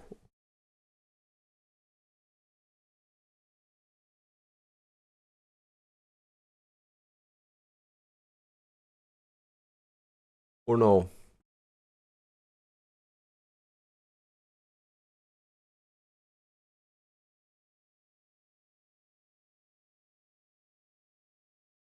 Do I have enough? Yeah, I need a bigger drive, chat.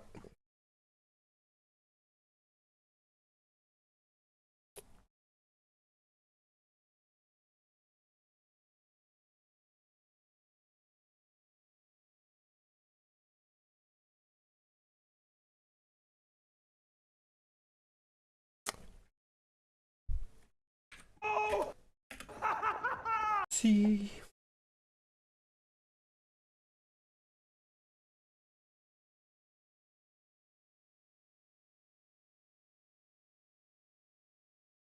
Diablo 4 is changing. Riker, Hey folks, hit me this with is it. Riker, and we just got the dev stream for Lord of Hatred with the expansion launching next Tuesday or Monday. If you're Tuesday. a little further west, we got the full reveal of the different time zones in 12 which a.m. the game will be launching. On top of that, this dev stream was loaded with information, a lot of which was stuff that we already knew if we've been following literally every single update and every review and every bit of information. Otherwise, there was some new reveals as well, but this was a huge one to digest. They also released a blog thereafter. We're going to just start rapid fire hitting things. First off, overlay map. We're getting an overlay map. Those of you who've been wanting this for the longest time, it is here. It is also very customizable. Opacity, color, zoom. Within the new charm system, there is a way to extract a unique power and insert it into a charm, and you can then equip that unique power in your charm slot. Now, this isn't all the stats on the unique. It seems to be specifically the unique power, but nonetheless, this is very similar to the Kanai's cube in Diablo 3. Extract the legendary power back then and have it passively equipped to not interfere with your existing itemization slots. We won't get into story too much, but just one quick non-spoiler narrative thing to say. It sounds as though one of the themes being hit upon with the story of Lord of Hatred is the idea of what's the point in killing these primevals when they just keep coming back. So that's something that was being dug into by our protagonists. So maybe we're killing Mephisto once and for all. Hard to believe. We also learned a bit more about the sets. Again, sets are being introduced into the game not in itemization slots, but rather in the talisman, the charm slots. So that solves a lot of the issues that we've had with sets previously. And it sounds like set items are things you will be finding from early game, but in the pre-torments, they're going to be more general and less powerful. And then once you get into torment, sets are going to become class specific, harder to find, and will deliver a bold fantasy unlocking new archetypes. We saw one example of a druid set that's all about a bear companion. Of course, Lord of Hatred is bringing the Horadric Cube, which is opening up crafting in an enormous way. That the all cube? the myriad things that we'll be able to craft in Lord of Hatred. I mean, it is completely transformative. For those who felt that Diablo 4 was not a good crafting That's game, what I and thought. point Like, to other cube, games, like whether the it's cube Path of you had in Exile Diablo or 3 Last is Epoch coming as better to Diablo crafting 4. games. At this point, Diablo 4 has become a full-on crafting game with so many robust crafting options. I guess The I was cube is wrong, though. completely transformative of how we're going to play the game. Not only are there specific recipes of things to do that we've seen, but there are also materials we can find that can further tune our craft outcomes. Again, very similar to how other games do this. So D4 is now very competitive in that regard. We learned that the Horadric Cube will have secret recipes to discover. Also, quick note, those who like Sanctification, it's effectively coming back in the form of Transfiguration with the cube. Not quite as powerful, but it sounds like with Transfiguration, you're not locked to a one and done thing. You can transfigure multiple times. One of our favorite outcomes from Sanctification was getting a unique power, and it sounds like first of all, they were removing that entirely, but it sounds like they're keeping it now as an amulet specific. Use influence. Removes the riskiest, but also the most powerful outcomes. Has a chance to make an item on more difficult cube in all planes. So instead of being able to be decked out fully Doesn't across say all of our anything. gear in, crazy Oh, powers, wait. we'll still be able to get boosts, of course, but it sounds like at least the amulet slot is where we can stack on another unique effect. It's unclear. They said that you can do it with mythics as well. I'm not sure if they meant you can imprint onto a mythic amulet or if they meant you can imprint a mythic power onto an amulet. I hope it's the latter, actually, because that was quite an exciting thing to do, is to get a mythic sanctification outcome was like the jackpot awesome moment to chase for. Now, one thing that they really wanted to stress was with Like, the... if I understand that correctly, it's like a safety thing when using the cube to change your prefix and affix, right? Updates to the skill tree. One thing we've seen ever since the Spiritborn released, and it was like the best designed class, and then the Paladin released, and it was the best designed class. Spiritborn was still very well designed, but Paladin even a little bit more so, and from my experience with the Warlock, the best designed class again. And so you have Warlock, Paladin, and even the Spiritborn are kind of in a class of their own, no pun intended, with all the other classes lagging behind in their designs, lots of outdated systems in their design. And I was like, okay, could we like maybe once a season get a revamp of the old classes, get Barbarian 2.0 in season 13, Rogue 2.0 season 14. In Lord of Hatred, we are getting all old classes 2.0. Every old class is getting love and getting updated in a way that the team feels they are being brought up to par with Paladin and Warlock. Amazing. Now, one thing that I said after playing Warlock Absolutely was amazing. Necromancer no longer has a reason to exist anymore because the Warlock was just the better summoner. It sounds like they're making a lot of changes to Necromancer that's going to make it a lot more, in fact, like the Diablo 3 Necromancer in a good way. Which was... so, for instance, I don't remember. the Skeletal Mage now operates like the Diablo 3 Skeletal Mage in many ways. Take a step back right now. So first off, your Skeletal Mage and your Command Skeleton are now in your skill tree. They are skills that you can invest points into and customize that way, as opposed to through the Book of the Dead. The Book of the Dead gives you further customization, but now these are just things you can put skill ranks into. And so Skeletal Mage is now a core skill. Your Skeletal Mages last indefinitely, but there's a Singularity rune, Diablo 3, cough cough, that instead of summoning multiple Skeletal Mages, you're going to summon a single short-lived mage. As for Skeletal Warriors, again, they operate just like in Diablo 3, where they are passively raised from nearby corpses, and I believe you can actively command them as well by activating the skill, just like in Like Diablo a 3, real just like we necromancer. have always Like- asked for active command of our You know? skeletons. And while the skill tree is losing all passives, including the key passives, which are really cool. They say fear not, because basically all of our favorite key passives and passives are being moved into reimagined legendary aspects. Now, the Druid skill tree is getting some special attention in that you can actually, for some skills, customize which form is activated with that skill. And depending on which form you select, that also modifies what the skill does slightly. And that doesn't cost an extra skill point to choose that. Basically, it means if you want to be nothing but a werewolf, you could more easily remain in werewolf form by changing that, base or core skill that would normally turn you into a bear or into a human by clicking the variant that keeps you in werewolf form. We got a few more details on war plans. War plans are the new end game that lets you chain together your favorite activities and customize them. You can have up to a total of 5 This is the new end game, huh? within your war plan. You can teleport directly to that activity, and if you don't have a key for that activity, it doesn't matter. That's actually a crazy thing. That is wonderful, wonderful, wonderful new addition. So we don't have to find the key to do the war plan. The war plan will effectively generate the key for us. If you do happen to find a key and you just want to run that activity on your own and not do it through the war plan, you can always do that, but war plan gives you the key for free. The idea of the war plan is really to keep you in a flow state of going from one activity to the next, and then you go claim your rewards in town. Each activity in the game is going to have its own skill tree that you're advancing and customizing. You're going to have 7 points to allocate to customize your endgame activity. Each endgame activity gets its own 7 points in its own separate skill tree. Now, there's one thing that was still kind of unclear, and it has to do with war plans and multiplayer. Now, based on reviews that have been releasing, it sounded as though war plans don't interact well with multiplayer. That's what some of the reviewers were saying, that basically that the party leader, it's his war plan and he completes his war plan activities. But when asked this question during the Q&A, the devs seem to suggest that in a party, even if it's not your war plan, you still get a reward cache and a chunk of the reward and progression in your... That's how it always should be. And isn't that like the common case about a lot of other games that like it's not shared? It should be shared progress, tree. right? So shared progress. It could be what they're saying is that you don't get to advance your war plan kind of itself, sucks.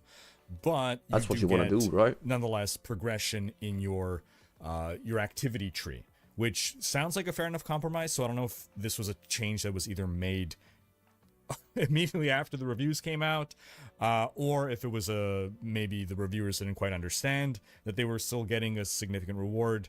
But I guess we'll find out for sure next week. We got more details on fishing. Fishing is going to be a very laid-back collection activity. You unlock it early in Scovos.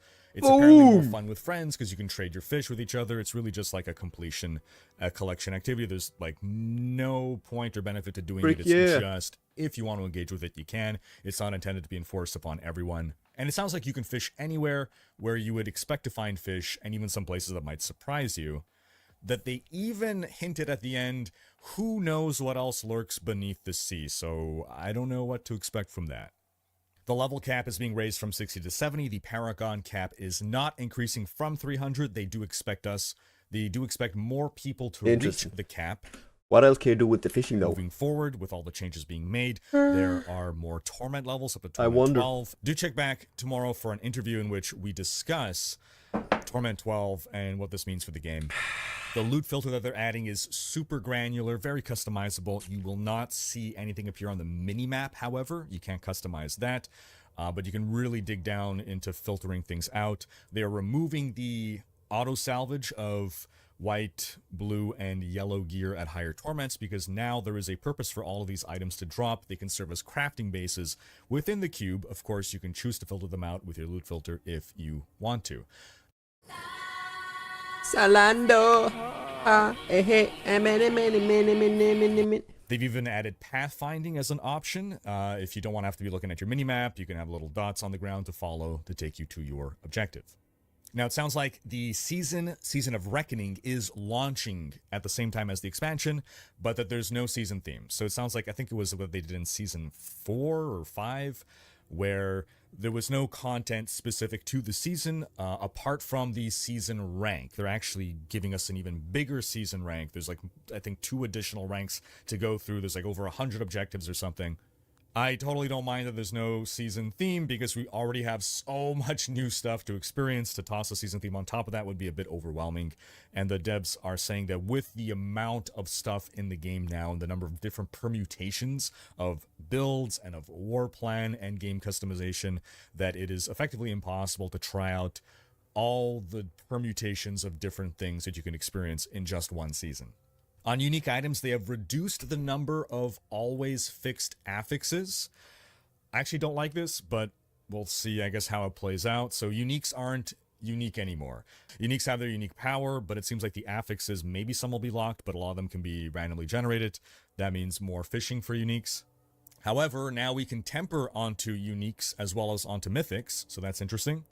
They've apparently completely overhauled tempered affixes. I don't know what he's talking about. 200 I haven't played this game for I don't know how long. Weapon gem effects are going to be much stronger. They're also giving us higher tier gems. As a quality of life updates, items in our inventory can now stack going up into this game, bro, there's gonna be so much to learn again. In general, they're really trying to reduce the stash bloat.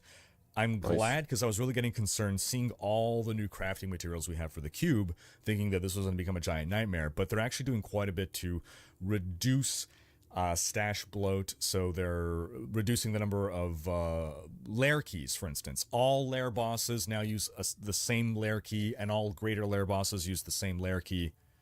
They're removing incense and elixirs from the game. I'm so happy about this. I asked for this. I've been opposed to these from day one. I've always hated them.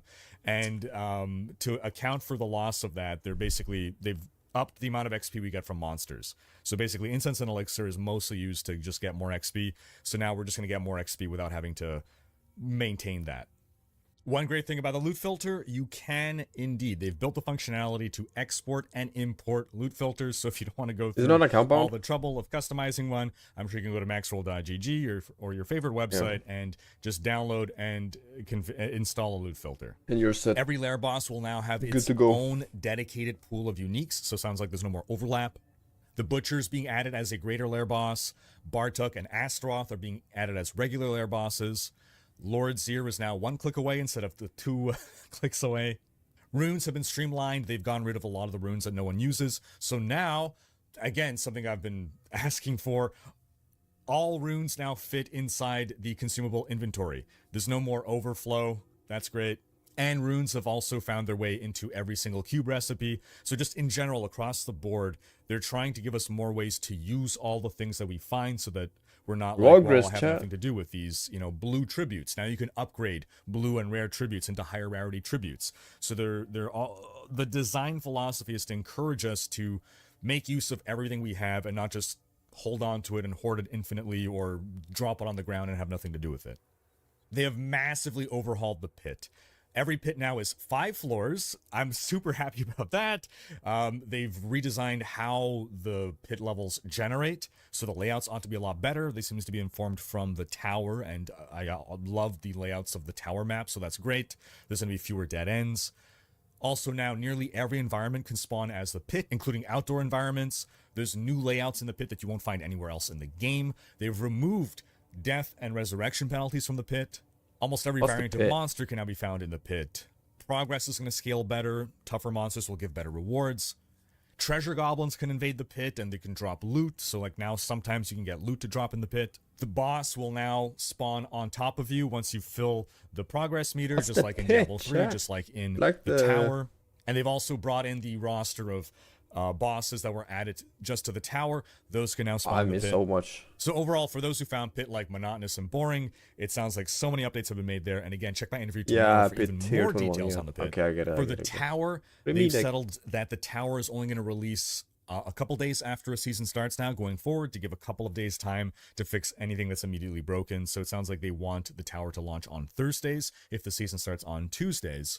They're adding now finally rewards into the tower. Sounds like there's currencies you can earn. There's lore books, all stuff that you can only get via climbing the tower. And it sounds like it's first time completion of higher tiers within the tower will unlock those things. We're also going to get now snapshotting of builds. So when you inspect someone's run in a tower, it's going to show you the exact build they used for that run, not whatever they're wearing right now. We're getting new environments, new bosses, new monsters in the tower. So, folks, that about wraps up the chat. Again, tons of information and a lot to digest. And again, folks, tomorrow, do stay tuned. I have an interview coming up with a deeper dive on some of the topics of, again, difficulty. A lot of new stuff. A lot of new. Best CPU, GPU combos right now.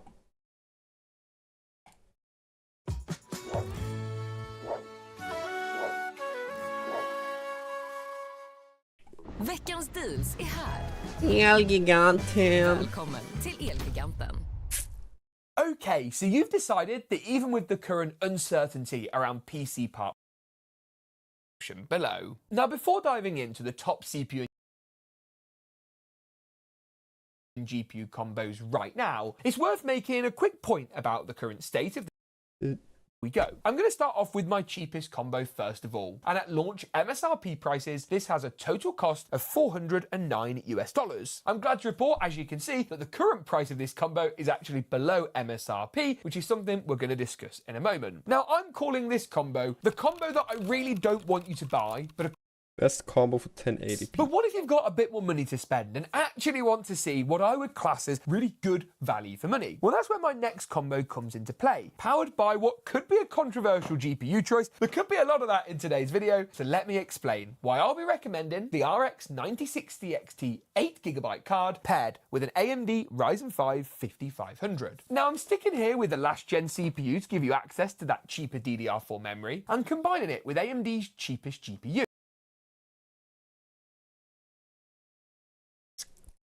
Why is it Now, obviously, in an ideal world, my more of a difference.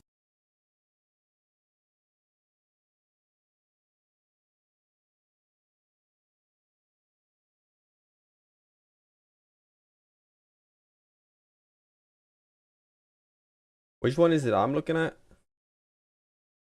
This one? Now, obviously, in an ideal world, my next combination, which is the 16GB 9060 XT, paired up with the Ryzen 5 7600, is what I would go for. And again, I'm going to look at the performance that this is going to give you. But it's worth noting that if you do want an in-person bet. And that brings me on nicely to my next combo. And that particular combo is the RTX 5070 paired up with a Ryzen 5 9600X. Now, for illustrative purposes, I've got this Asus Prime card, which is a lovely white GPU, but honestly, any card you can pick up at a good price is what I'd recommend. Current market pricing shows this pairing actually sit not far off its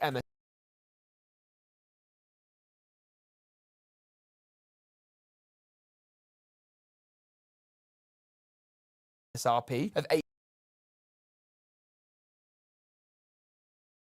$830. Most of this, to be honest with you, is the fact the CPU. Yeah, it's just going up and up and up and up and up and up and up and up and up. Yeah.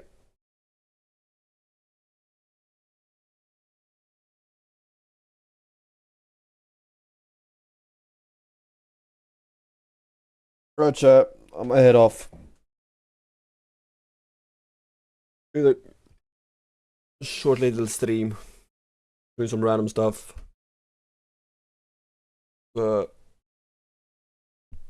Yeah. I will see you guys again tomorrow. I hope. Yeah, I'm tired. God damn it. Yeah, thanks for today, chat. For the little stream. And peace and love. Right? See you guys again tomorrow.